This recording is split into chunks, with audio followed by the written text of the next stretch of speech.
চাওয়ার মতো আল্লাহর কাছে চাইতে হবে। কিভাবে চাবেন? বিনয়ের সাথে চাবেন, আর ইয়াকিন রাখবেন আমার দোয়া আল্লাহ কবুল করবেই। উদউল্লাহ ওয়া আনতুম মুকিনুনা বিল ইজাবা, এমন ভাবে আল্লাহর কাছে চাও যে তুমি নিশ্চিত আমার দোয়া আল্লাহ কবুল করবেনই। আপনি নিশ্চিত হইলে আপনার দোয়া কবুল হয়ে যাবে। নিজেকে ছোট করে চাইবেন।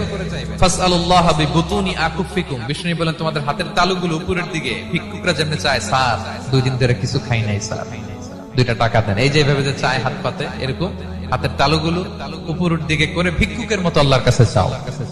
হাত না তুলেও দোয়া করা যায়, হাত তুলেও করা যায়, কিন্তু বিষ্ণু বলেন হাত তুলে চাও, কারণ ইন্নাল্লাহা হাইয়ুন কারীম, আল্লাহ বড় লাজুক এবং লজ্জাশীল।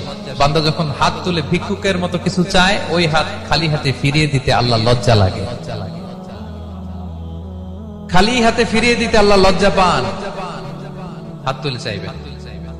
দোয়াতে আল্লাহর নামগুলো ধরে ধরে ডাকুন, ইয়া আল্লাহ, ইয়া রহমান, ইয়া রহিম, ইয়া হাইয়ু, ইয়া কাইয়ুম বিরহমাতিকা আস্তাগীথ। আল্লাহর নাম ধরে ধরে চান, ওই দোয়া আল্লাহ কবুল করবে। বিশ্বনবীর উপর দুরূদ পড়েন, যে বিশ্বনবীর উপর দুরূদ পড়ে না, ওই দোয়া আল্লাহর কাছে কবুল হয় না, এটা আকাশে পেন্ডিং থাকে। কুল্লু দুআ মুআল্লাক মাহজুব বাইনাস সামাই ওয়াল আরদি মা লাম ইউসাল্লা আলাইয়া। বিষ্ণু বলেন সব দোয়া আকাশে পেন্ডিং থাকে যতক্ষণ আমার উপর দুরূদ পড়া না হয়।